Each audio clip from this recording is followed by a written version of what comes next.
Hello dear students, welcome back.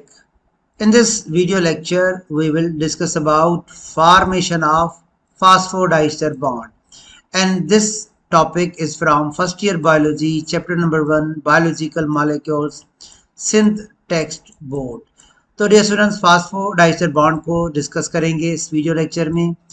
यहाँ पे लिखा गया है कि डीएनए में और आरएनए में दो न्यूक्लियोटाइड आपस में लिंक हो जाते हैं एक बॉन्ड के थ्रू।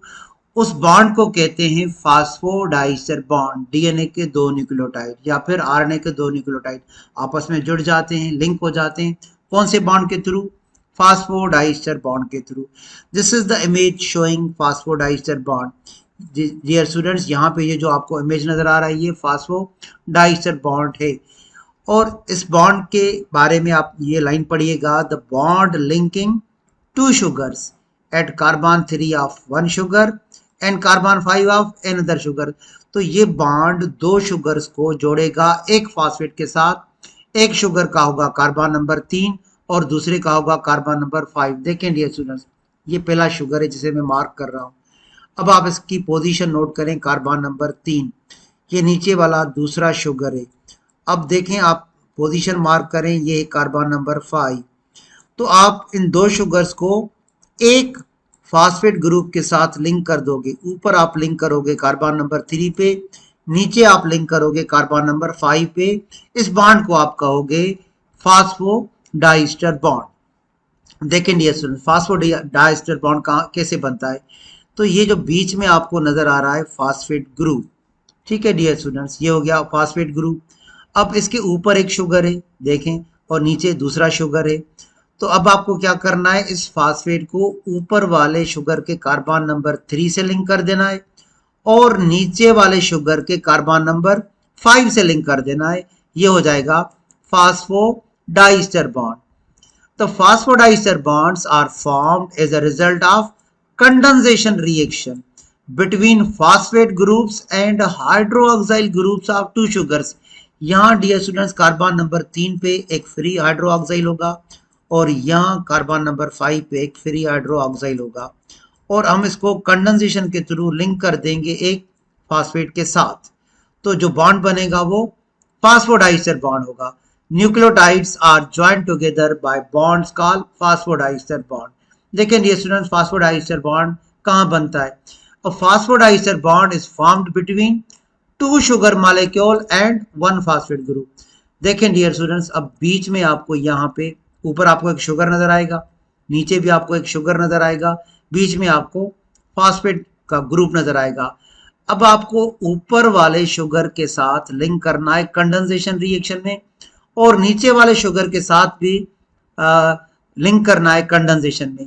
तो आप क्या करोगे, ये जो कार्बन नंबर 3 शुगर का, इसके नीचे OH है, यहाँ से आप हाइड्रोजन निकाल दोगे, और ये जो फॉस्फेट का OH है ये पूरे का पूरा निकालोगे। यहाँ पे आपको मिलेगा एक वाटर का मॉलिक्यूल जो यहाँ पे आपको नजर आएगा।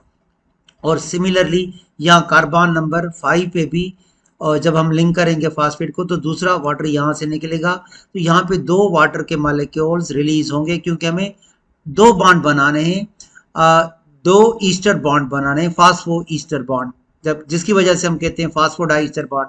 देखें डियर स्टूडेंट्स, एक ईस्टर बॉन्ड यहाँ पे होगा और दूसरा ईस्टर बॉन्ड यहाँ पे होगा, तो ये हो जाएगा डाईस्टर बॉन्ड। अब देखें डियर स्टूडेंट्स, हमने यहाँ दो शुगर्स को लिंक कर दिया है एक फॉस्फेट के साथ। पहली शुगर का कार्बन नंबर 3 है और दूसरी शुगर का कार्बन नंबर 5 है। देखें, ये ऊपर वाली शुगर का कार्बन नंबर 3 मैंने मार्क कर दिया, और नीचे वाली शुगर का कार्बन नंबर 5 इसको भी मैंने मार्क कर दिया। तो डियर स्टूडेंट्स, ये हो गया 3-5 लिंकेज, फास्फोडाइस्टर का 3-5 लिंकेज, इस वजह से कि ऊपर वाली शुगर का कार्बन नंबर 3 और नीचे वाली शुगर का कार्बन नंबर 5। अब डियर स्टूडेंट्स, इस लिंकेज को हम कैसे रिप्रेजेंट करेंगे, CO PO2 OC। पहले हम आते हैं CO पे। देखें डियर स्टूडेंट, जहाँ पे मैं मार्क कर रहा हूँ ये कार्बन है शुगर के कार्बन नंबर 3। अब यहाँ पे आप देखें CO में मार्क कर रहा हूँ, ये हो गया डियर स्टूडेंट CO। उसके बाद आ जाए PO2 पे। डियर स्टूडेंट देखें, मैं मार्क कर रहा हूँ, ध्यान से समझिएगा, ये हो गया PO2, ये हो गया PO2, ठीक है डियर स्टूडेंट्स। उसके बाद ओ सी, देखें ये ओ और सी, तो आप इसको कैसे रिप्रेजेंट करोगे, CO, PO2 और OC, ये हो गया फास्फोडाइस्टर बॉन्ड। और dear students, phosphodiester bond make up the backbone of strands of nucleic acid. ये आपको एक न्यूक्लिक एसिड का स्ट्रेन नजर आ रहा है, यहाँ पे कार्बन नंबर 3 पहली शुगर का, कार्बन नंबर 5 दूसरी शुगर का, आपने एक फास्फेट से लिंक कर दिया, ये हो गया पहला फास्फोडाइस्टर बॉन्ड। फिर इसी शुगर का आप कार्बन नंबर 3 ले लें, उसके नेक्स्ट शुगर का आप कार्बन नंबर 5 ले लें, उसको आप जोड़ दें एक फास्फेट ग्रुप के थ्रू, ये हो गया दूसरा phosphodiester bond. That's all about the phosphodiester bond. Thank you dear students.